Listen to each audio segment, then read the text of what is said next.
Week 11.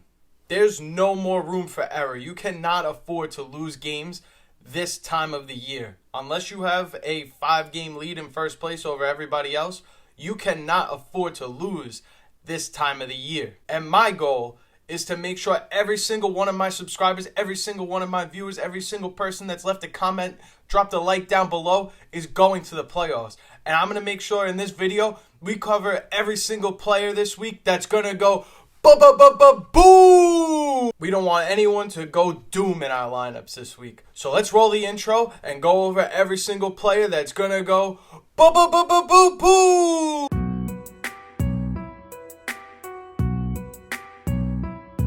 I'm absolutely dialed in today. I don't know what it is in me, but I don't feel any doubt in any of these players this week that are going to go boom. And if you feel the energy, if you feel the vibes I'm giving off, make sure you drop a like down below because we're not playing around anymore. It's do or die. I don't know what somebody put in my white monster this morning, but I'm absolutely locked in. So let's get to the first player that's going to absolutely boom for us, and that's Brock Purdy. Brock Purdy had a stellar game against the Tampa Bay Bucks last week, and now he's going to face a Seattle defense that's been the complete opposite of stellar so far this season. The Seattle Seahawks are a bottom 10 defense in terms of points allowed per game, let alone fantasy points allowed per game. I would be absolutely shocked if Brock Purdy didn't absolutely boom this weekend because he's going up against a defense that allows the 23rd fewest fantasy points allowed to the quarterback position. But that's not the only quarterback that's going to drop a bomb this weekend on your fantasy opponents. Justin Herbert is in play for a massive day against the Cincinnati Bengals this week. We spoke about this briefly in the last video, but Justin Herbert basically has been playing some of the best ball of his career, and he's had some really good seasons in the NFL, though last season didn't go as we expected. Even though he's not in the MVP conversation, even though he hasn't been a top 8 to 10 quarterback this year, Justin Herbert is on a tear right now, and we need to put him on notice. And what makes this matchup so great for Herbert is that the Cincinnati Bengals are 29th in terms of fewest fantasy points allowed to the quarterback spot. So we know, great player, great matchup, a team that needs a win to stay in the playoff conversation in the NFL.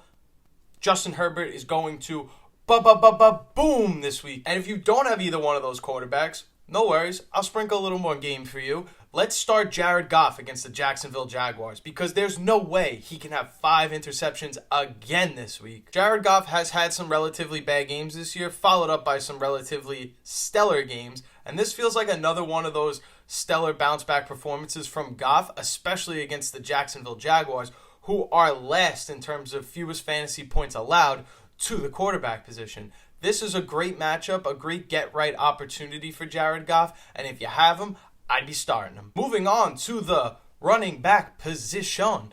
Let's start with Nick Chubb of the Cleveland Browns going up against the New Orleans Saints. Nick Chubb's matchup against the Saints is an absolute boom for us this week. We know the Cleveland Browns like to throw the ball a lot with Jameis Winston now as the starting quarterback, but if the Browns want to win this game, the Browns are going to have to win time of possession, and they're going to have to take advantage of the lesser of the two evils, which is the New Orleans Saints run defense versus their passing defense. I hear the argument that this is a dome environment. We're playing in New Orleans here. Jameis Winston wants a revenge game against his former team, wants to show out, wants to throw for 300 plus and 3 touchdowns. But if the Browns want to beat the New Orleans Saints in this game, they're going to have to lean on the run. They're going to have to win the time of possession battle, and that's where Nick Chubb is going to come in and take a lot of the carries. The running back that I think is going to absolutely boom this week is Joe Mixon against the Dallas Cowboys. But this one is a little bit more of an obvious pick. The reason I said this is a little bit of an easy call, or maybe you would consider this a cop-out of a boom play. Yes, he's been amazing this year and been an elite running back, but this week against the Cowboys really gives him a potential to be one of the 3 highest scoring running backs of the entire week. Let's consider that the Dallas Cowboys are 26th in fewest fantasy points allowed to the running back position, and that C.J. Stroud has been struggling lately, and probably the best thing that the Texans could do for a get-right situation after losing a tough game against the Lions and coming off of not too long ago them losing to the Jets on Halloween, the Texans are probably just going to lean on Joe Mixon the entire game. And why wouldn't they? We know nobody on the Dallas Cowboys defense can even come close to stopping a running back like Joe Mixon. It's Nico Collins' first game back. We shouldn't expect too much from him. And given the volatility this year that Tank Dell has provided with really high weeks some weeks and really low weeks and, miserable ones the next, Joe Mixon is the lone bright spot of the Texans offense, and that's why against a bad defense, he's going to boom. Now let's focus on wide receivers. But first, a few words from our sponsor. Nobody. Another bit of an easy prediction, but George Pickens against the Baltimore Ravens is an absolute boom play this week. Probably even a top 10 wide receiver. Pickens has been elite ever since Russell Wilson took over under center, and now playing the worst defense in terms of fantasy points allowed to the wide receiver position. This is a recipe for disaster if you're playing against George Pickens this week. Last week, it was almost impossible for the Ravens to stop a guy like Jamar Chase. And I'm not saying George Pickens is going to go for 250 receiving yards, but a monster game should be in play for this uberly talented wide receiver. Next wide receiver that's going to boom this week, can it happen 2 weeks in a row?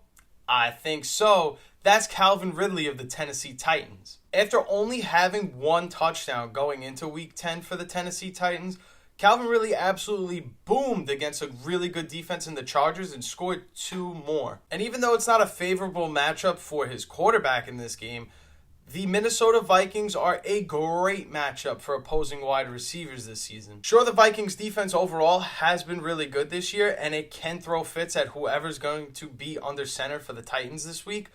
But in a trailing game script where the Tennessee Titans are going to have to throw the ball, they're going to have to get away from the run, playing a better team, Calvin Ridley should have a lot of opportunities to boom just like he did the week before. And that's why I'm going to double down and say Ridley's going to have another stellar game this week. And now finally, the tight end position. These 2 tight ends have a great potential to absolutely boom. 2 of these tight ends are already in games that we've spoken about briefly in this video.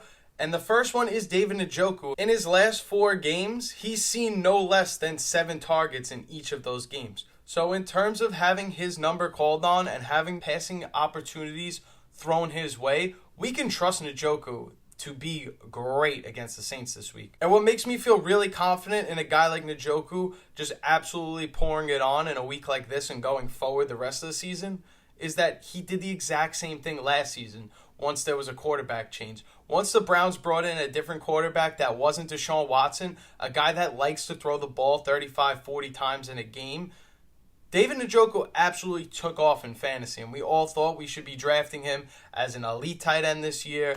And then what happened? Deshaun Watson was the quarterback again, and now things have changed. And the next target hog tight end that we're going to be talking about to boom this weekend is none other than TJ Hockenson of the Minnesota Vikings, which again, this is a game and a matchup we've already spoken about briefly in this video. In his second game back returning from injury, maybe they were just easing him back in 2 weeks ago, but TJ Hockenson saw 9 targets last week, and I want every single one of those 9 targets again this week. The reason why a guy like a Jordan Addison or a Justin Jefferson don't make the boom list and a guy like TJ Hockenson does is simply based off of the fact that the Tennessee Titans are second in terms of fewest fantasy points allowed to wide receivers this season. And we do know that if Aaron Jones is to miss time this weekend, they're going to veer away from running the football. They're not going to give as many opportunities to catch passes out of the backfield for Ty Chandler or Cam Akers, whoever ends up being the primary back.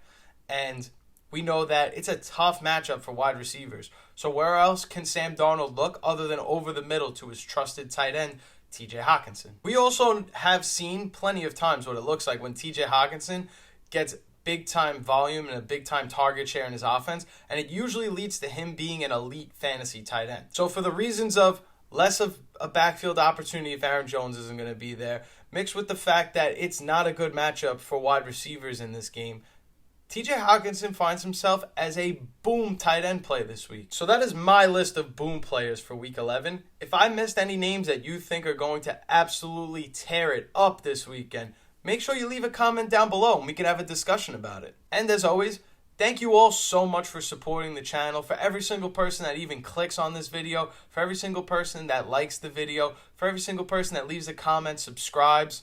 I truly do appreciate you, and I can't thank you enough. But that's all I have for you guys today. If you stuck around and made it to the end, like I said before, thank you so much. I truly appreciate it. And until next time, my name is Turtle. This is Outlier Fantasy, and I'll see you in the next video.